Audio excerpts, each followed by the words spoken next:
Vamos mergulhar hoje numa história que muita gente deixou passar. Fim do século XVIII. Pensa numa revolução feita pelo povo, movida por ideias de liberdade, de igualdade e que por muito pouco não mudou o Brasil para sempre. Hoje, a gente vai desvendar a Conjuração Baiana. Pois é, e para começar, dá uma olhada nessa bandeira. O que será que ela representa, hein? Adianto que é muito mais que um desenho bonito. É o símbolo de um sonho, de uma luta que queria literalmente virar o Brasil de cabeça para baixo. Vamos decifrar esse mistério então. O azul e o branco não foram escolhidos por acaso, não. Eles vieram direto da bandeira da França Revolucionária.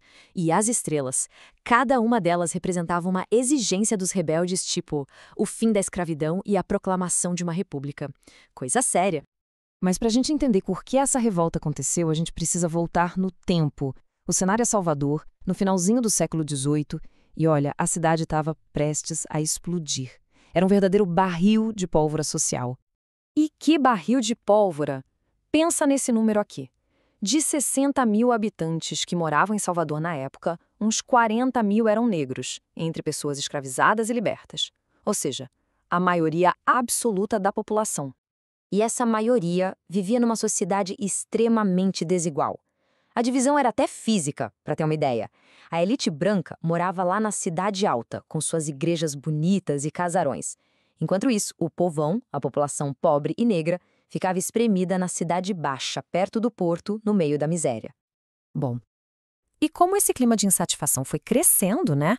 Alguns eventos foram a gota d'água. Primeiro, em 1763, Portugal simplesmente transferiu a capital de Salvador para o Rio de Janeiro. Isso quebrou a economia local. Anos depois, em 1789, lá do outro lado do oceano, estoura a Revolução Francesa. E as ideias de liberdade, igualdade e fraternidade começaram a chegar com tudo por aqui. E é aqui que a história fica ainda mais interessante. Como é que essas ideias revolucionárias, que nasceram na Europa, encontraram um terreno tão fértil lá na Bahia? Como foi que elas acenderam a chama da rebelião? O Porto de Salvador era a grande porta de entrada e saída do Brasil na época. E, por ali, não chegavam só mercadorias, não. Chegavam livros, panfletos e, o mais importante, as notícias de uma revolução que estava virando o mundo de ponta cabeça. Agora, se liga no jeito que eles usaram para espalhar essas ideias. Era genial. Como a maioria do povo não sabia ler, e muito menos em francês, eles criaram um sistema. Marinheiros franceses liam os textos em voz alta e um pessoal ia traduzindo e anotando tudo em cadernos. Esses cadernos eram copiados à mão e passavam de um para o outro, espalhando a mensagem pela cidade inteira. E a mensagem era poderosa. Escuta só esse trecho de um dos panfletos que circulavam por lá. Animai-vos, povo baiano, que está para chegar o tempo feliz da nossa liberdade. O tempo em que todos seremos irmãos. O tempo em que todos seremos iguais. É de arrepiar, né? Dá pra sentir a urgência e a esperança nessas palavras. Tá, mas quem eram essas pessoas? O que exatamente elas queriam?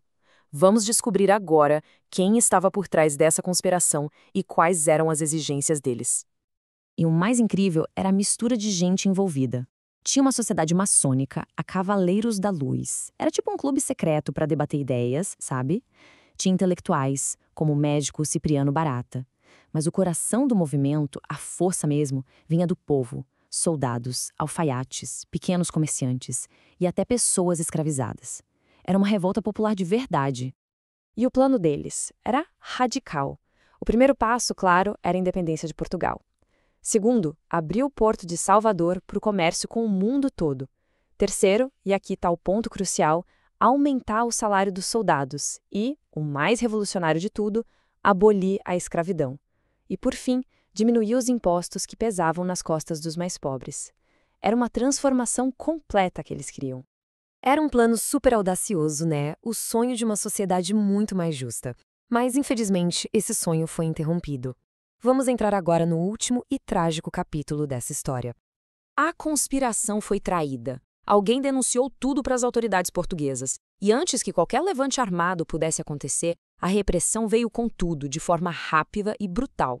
Dezenas de pessoas foram presas, interrogadas e julgadas. O movimento foi esmagado antes mesmo de começar. E é aqui que a injustiça da sociedade daquela época fica escancarada. Os líderes que faziam parte da elite, como médicos e padres, receberam penas bem mais leves, tipo exílio.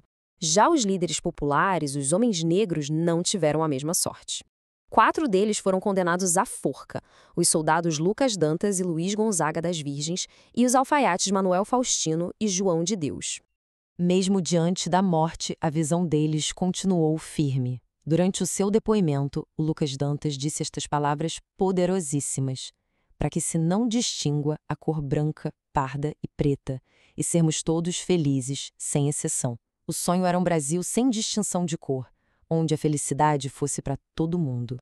E para a gente entender a real importância da Conjuração Baiana, é essencial comparar com a Inconfidência Mineira, que é bem mais famosa. A de Minas foi um movimento da elite, preocupada com impostos. A da Bahia, essa foi uma revolta popular. E o ponto mais radical de todos, a grande virada de chave, enquanto os mineiros nem tocaram na questão da escravidão, os baianos exigiam a sua abolição. Isso coloca essa revolta muito à frente do seu tempo. E assim a gente chega ao fim. A revolta foi contida e seus líderes populares executados, mas a história transformou eles em mártires. Então fica a pergunta: qual é o legado de uma revolução que não se completou? As ideias de igualdade, liberdade e justiça racial que eles defenderam continuam ecoando até hoje. A luta deles, com certeza, não foi em vão. E talvez o maior legado seja justamente este: nos lembrar que o Brasil que eles sonharam ainda está em construção.